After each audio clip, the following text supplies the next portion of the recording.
বন্ধুরা, আমরা এই ধবধবি রোড যাচ্ছি এখন। আর এখান থেকে ভাঁটা পর্যন্ত আপনাদের সামনে তুলে ধরছি কিরকম লাগে এই রোড শোটা। দেখো, আর এই দেশ গ্রামের এখন পরিবেশটা কিরকম, পুরো শান্ত নিরিবিলি পরিবেশ। আর এই যে একটা ক্লাব বলে বাঁচা করে রেখেছে, এখানে সব বসে আড্ডা মারে। আর এদিকে দেখো,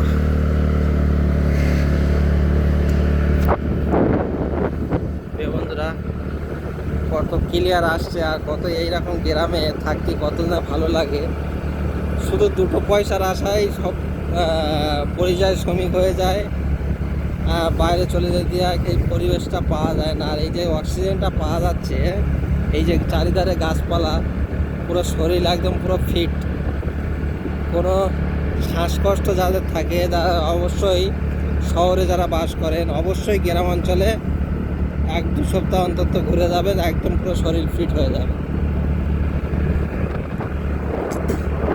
এরকম বৃষ্টির সময় গ্রামের রাস্তাঘাটে এরকমের পরিবেশ হয়, আর গাছপালার পুরো সবুজ হারা রং, আর পুরো চারিদিকে বাগান বাড়ি, আর এরকম নদী খাল রাস্তাঘাট পরিবেশটা দেখো, গাছে খেতে হয়েছে কত সুন্দর। এগুলো যারা শহরে থাকে এগুলো প্রচুর মিস করে। আর শহরে যত লোক গ্রামগঞ্জের ভিডিওগুলো অবশ্যই দেখে বেশি বেশি, আর ভালো লাগে। তো এইসব ভিডিও আমি যতদিন আমাদের দেশে বা গ্রামে আছি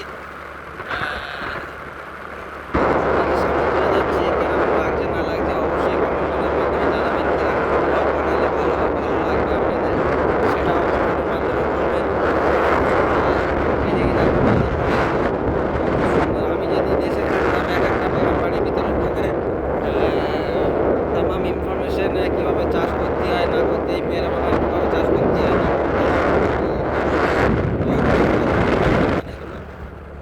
আমাদের বারাইপুরে পেয়ারা সব থেকে ফেমাস, খেতেও সেরকম সুস্বাদু হয়ে থাকে। অন্য অন্য ফলের চাইতে পেয়ারাটা সব থেকে ভালো খেতে লাগে। এদিকে দেখতে পাচ্ছ আমি কিছুটা দূরে আমি ভিডিও আগে নিয়েছি ওপারে, ওগুলো দেখতে পারো। ভাড়ার রেট এখন চলতেছে 25,000 টাকা গাড়ি। আপনাদের যাদের যাদের লাগবে না যোগাযোগ করতে পারেন। তবে এখানে আমাদের এই যে এখানে আছে দেখতে পাচ্ছ, এই চিপিংগুলো দেখতে পাচ্ছ, যে টাওয়ারগুলো,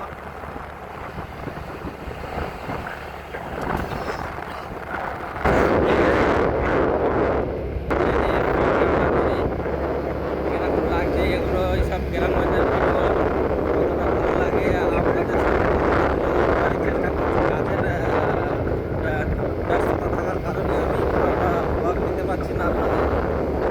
এইটাতে প্রথম থেকে দেখি কী হচ্ছে।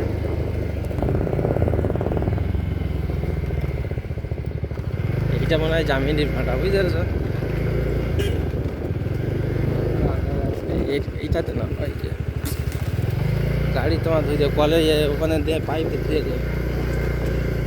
এই যে খেজুরগুলো পেকে পেকে পড়ছে দেখতে পাচ্ছ গাছে। ফোন করে কে দেখছো, কার ফোন করে দেখি, এটা কাদা রাস্তা।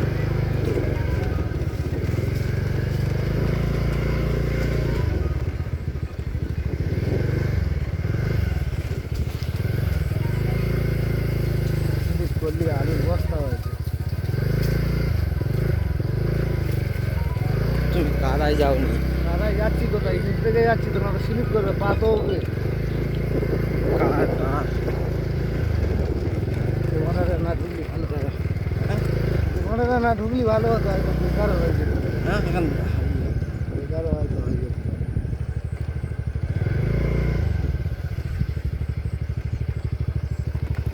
কেউ আছে এখানে?